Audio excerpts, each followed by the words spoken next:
पहले हमारे मोहम्मद मौला हैं सल्लल्लाहु ताला अलैहि वसल्लम और दूसरे हमारे अली मौला।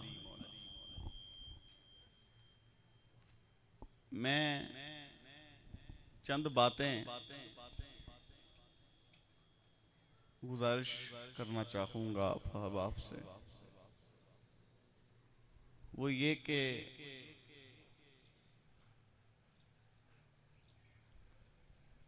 चंद रोज पहले की बात है कि ये अक्टूबर से शायद चंद दिन पहले की बात होगी कि एक साहिबे जहालत इंसान सिफत हैवान, हैवान सिफत इंसान, वो ललियानी में तशरीफ आवरी लेके आए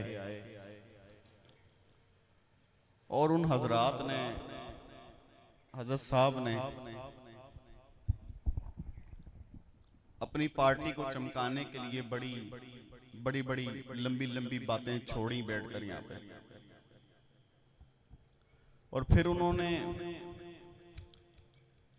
चंद गद्दियों को मुखातब करके कहा कि जी कसूर डिस्ट्रिक्ट में मैंने सुना है कि चंद गद्दियां हैं जो ईरान के फंड पर पल रही हैं। अब उसका अटैक ये गद्दी है और कसूर में 2 से 3 गद्दियां हैं, इनकी तरफ था।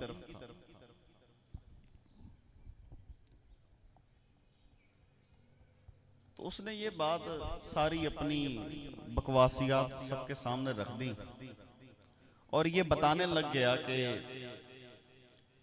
हम जो हैं वो रावजियत के पलंदे पे पल रहे हैं और ये साहिब ईमान शख्स बिल्कुल पाक साफ है।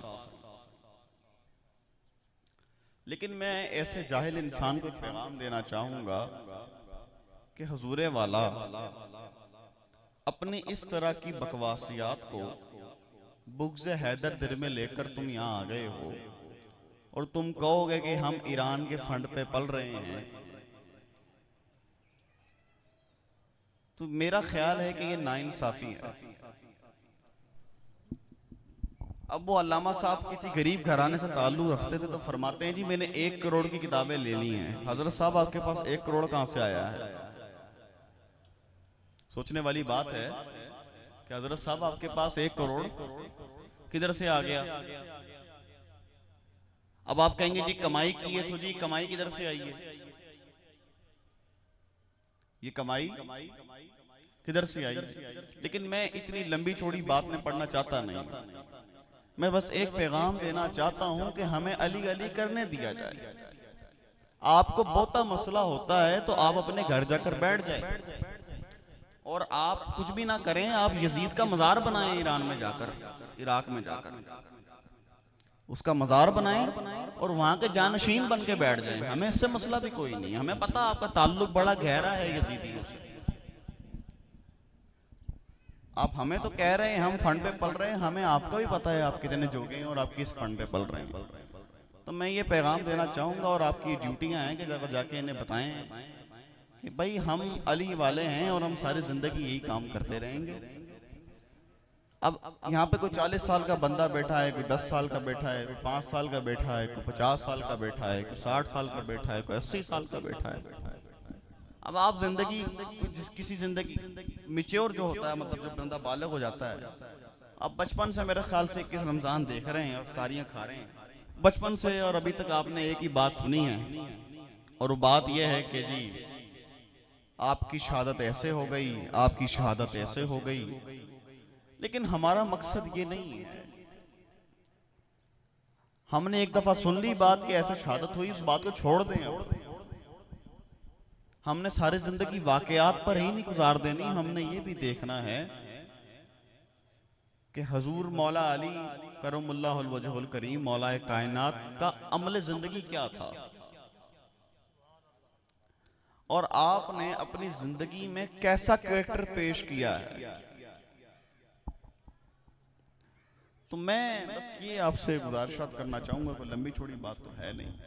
और जहां तक बात रही हमारी गद्दियों की, ठीक है, मैं समझता हूँ पीरों की करतूतें कुछ अच्छी नहीं आजकल,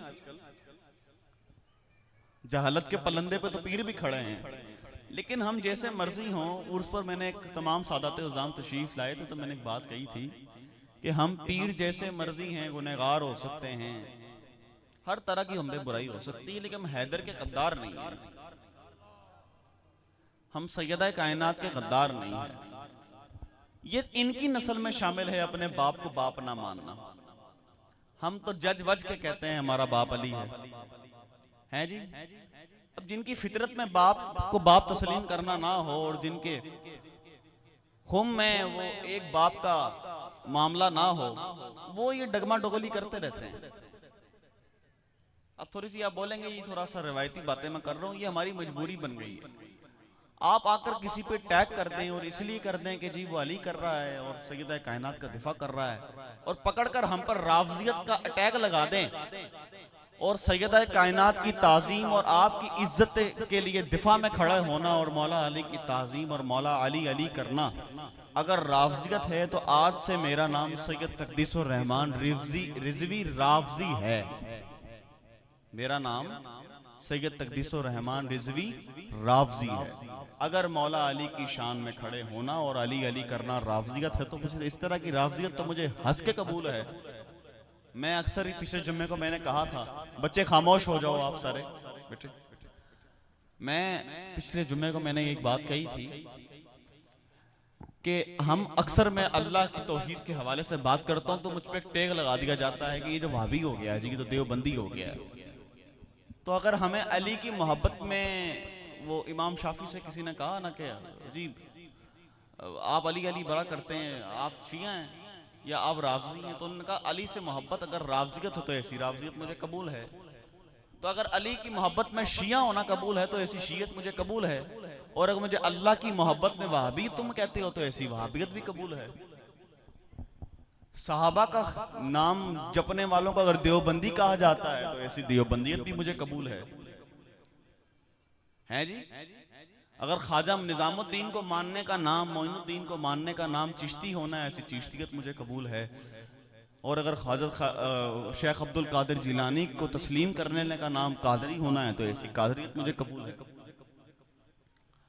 तो ये हमारा मकसद नहीं है कि हमने असहाब को देवबंदियों के हवाले कर दिया है और सूफियों को हमने पीरों के हवाले कर दिया है, तसव्वुफ को हमने शेखों के हवाले कर दिया है, और जो हमारे गौसे आजम शेख अब्दुल कादिर जिलानी हैं उन्हें हमने कादरियों के हवाले कर दिया है, ख्वाजा निजामुद्दीन को चिश्तियों के हवाले कर दिया है। चिश्ती कादरी को देख के मुंह बना रहा होता है, तुम्हें नहीं पता हमारे सिलसिले में क्या है।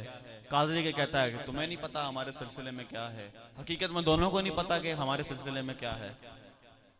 उनके शय्यूख की किताबें पूछ लो, उन्हें पता नहीं होगा। आप दाता साहब चले जाएं और दाता साहब जाकर बैठें और उधर जाके आप कभी देखिएगा और आपको हंसी आएगी। वहां पे जाके आपने चीज देखनी है, ये जो बाहर मुजावर बन के बैठे उनसे पूछना कि यार कश्फुल महजूब, तुम्हें फिर पूछना दाता साहब ये किताब का नाम पता है, तो आधों को तो नाम ही नहीं आएगा। फिर आपने पूछना उनसे कि चलो किताब का नाम तो पता है, तुम्हें पता उसमें लिखा क्या है, उसमें कोई जिक्र जुक्र है। अब जो ये होगा ना अहले बैत का टाइप का होगा, जो सहाबाओं से सहाबा इकराम से बुग़्ज़ रखता है, तो वो अहले बैत का नहीं है, वो बेगैरत है। तो वो जनाब सिर्फ मौला अली से शुरू हो जाएगा, वो इमाम हसन तक ये चैप्टर खोलेगा। वो इससे पिछले वाला चैप्टर जो 3 अब्वाब हजरत दाता अली अजवेरी ने हजरत उस्मान गनी पर, उमर फारूक पर, फरूक हजरत सिद्दीक अकबर पर लिखे हुए हैं ना, वो नहीं गिनेगा। और जो साहबा की तरफ साइड घुटने वाला में इसको कह लेंगे जो है, वो मौला अली को काट देगा, ऊपर के 3 गिन लेगा। वो हजरत साहब भी यही गिनवा के गए हमें। तो भाई खान का एक पैगाम दे देना चाहती है, ये बात ज़हन में बिठा लें। इस तरह के बेगैरत लोग, हम इमाम हसन को 5वां खलीफा इस्लाम मानते हैं, और गर्दन पे को तलवार रखेगा फिर भी मानेंगे और सारी जिंदगी मानते रहेंगे। हम अहले बैत की मोहब्बत रख के असहाबा इकराम से बुग़्ज़ नहीं रख सकते। हमने हजरत अबू बकर सिद्दीक को खलीफा अव्वल माना है, खलीफा अव्वल माना है, और हजरत मौला अली को हमने बादस अंबिया अफजल माना है। ये हमारा अकीदा है। तुम हमें अपने अकीदे मत समझाओ आकर। तुमने तुम्हारे अकीदे के साथ कब्र में जाना है, मैंने मेरे अपने अकीदे के साथ कब्र में जाना है। आप लोगों ने खुद डिसाइड कर लेना है, खुद ही तय कर लेना है कि किस अकीदे के साथ जाना है। टाइम क्या हो रहा है? तो जनाब ये अकीदे हमें मत बताएं और जोश खरोश के नारे लगवा लें। एक बंदे ने बंदूक पकड़ी है ऐसे जी और चीखी जा रहा है पागलों की तरह। ये इस्लाम नहीं है। इस्लाम तहम्मुल मजाजी से दर्स देने का नाम है। चीख मैं भी सकता हूँ, आवाज मुझे भी अल्लाह ने दी है। और हमारे बीच तो इनमें तो पता नहीं किस यजीद का खून है, हमारे अंदर तो अली का खून है ना। हमें अकीदा मत समझाएं, हमें बेहतर तरीके से अकीदा पता है, मालूम है। तो अगर आप हैं हम, और मुझे डर कोई नहीं है, मैं ये बात कर रहा हूं, मैं डट के कर रहा हूं। किसी को बहुत मसला होता है अपने पास रखे उस मसले को। डरते होंगे तुम लोग, डरते हो कि तुम्हारे भांडे ना फूट जाएं, हम नहीं डरते। मौला अली के शान के मामले में मैंने कई पीर बिकते देख लिए हैं। सैयदा कायनात के दिफा के मामले में मैंने कई पीर बिकते देखे हैं, पीर बिकते देखे हैं।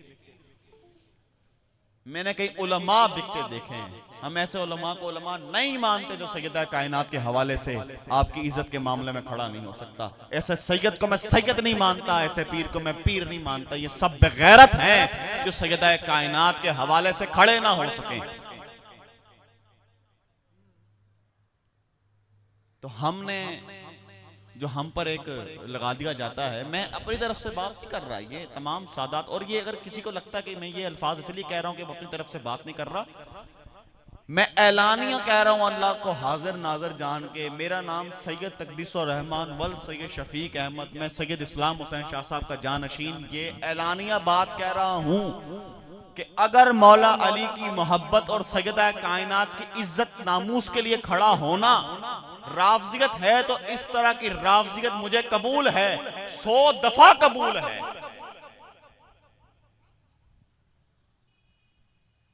तो ये बात ये जहन में रखें। और एक और बात, वो बात क्या, ये लोग कहते हैं अक्सर सहाबा इकराम की मोहब्बत हो जाए तो ये उस पर हम तारीफ करते तो फिर नाज़बियत का फतवा लगा। तो अबू बकर को मानना अगर नाज़बियत है तो फिर ये नाज़बियत भी मुझे कबूल है, क्योंकि मेरे मुर्शद करीम ने ये दर्स दिया है कि सद्दीक़ अकबर हैं, फरूक आजम हैं। अली अगर मेरा बाप है तो अबू बकर फिर हमारे ताया हैं, उम्र फारूक हमारे ताया हैं। अगर अली हमारा बाप है, साहबा इकराम फिर हमारे चाचा हैं। मैं एक मुहावरतन बात आपसे अर्ज कर रहा हूं। तो ये खानका इस चीज का दर्स देती है, तमाम साहबा इकराम हमारे सर के ताज हैं। और ये वो जबानी बाती ताज नहीं है, मैं डंके की चोट पर ये बात कहता हूं कि ताज हैं और हैं। और अहले बैत तो हमारी मेराज हैं, अहले बैत हमारी मेराज हैं, अहले बैत की मोहब्बत हमारी मेराज है। हमारे एक भाई उन्होंने कहा जी क्या नाम है हुजूर मेराज क्या है, तो मैंने उन्हें जवाब दिया, मैं जनाब एक मोमिन के लिए तो उसकी मौत मेराज है, कि उसे पता होता है जिस दिन भी मरांगा जान छुटेगी दुनिया तो सीधा अल्लाह कोल अल्लाह दा दीदार करांगा। लेकिन मैं एक बात जानता हूं हुजूरे वाला कि एक और मेराज भी है आशिक की, एक और मेराज भी है आशिक की। वो मेराज क्या है? वो है तलब होना दीदारे मुस्तफा की। तलब होना, अपने राहों को दुरुस्त करें, अपने रास्तों को दुरुस्त करें, सही रास्ते पर चलें। मैं गुजारिश करूंगा सही रास्ते पर चलें, क्योंकि मैं एक बात जानता हूं, रमजान सारा गुजर गया, ये 9 रोजे रह गए हैं हमारे पास, कि 8 रोजे रह गए हैं, आखिरी अशरा है, जितनी तौबा हो सकती है करें। आप में से कोई पता नहीं है कौन मौजूद हो और कौन मौजूद ना हो। तो आप तमाम अहबाब से गुजारिश है कि एक बस बात अर्ज करूंगा कि मैंने सुना है, अहादीस में भी पढ़ा है और बड़ी चीजों में पढ़ा है कि जब इंसान कब्र में जाएगा तो उसे 3 सवाल होंगे। तुम्हारा रब कौन है, तुम्हारा दीन कौन सा है, और ये साहिब कौन है, ये शख्सियत रसूलुल्लाह कौन है। तो मैंने सुना है जिसके अमाल अच्छे नहीं होंगे वो पहचानेगा नहीं रसूल को। सारी जिंदगी तुम रसूल के नारे लगाते रहे और कब्र में जाके तुमने उसी हबीब को ना पहचाना। मुझे बताओ ऐसी जन्नत खाक चाहिए तुम्हें जो तुम अपने हबीब को ना पहचान सको? क्या फायदा तुम्हारी जिंदगी का, क्या फायदा तुम्हारे इस जीने का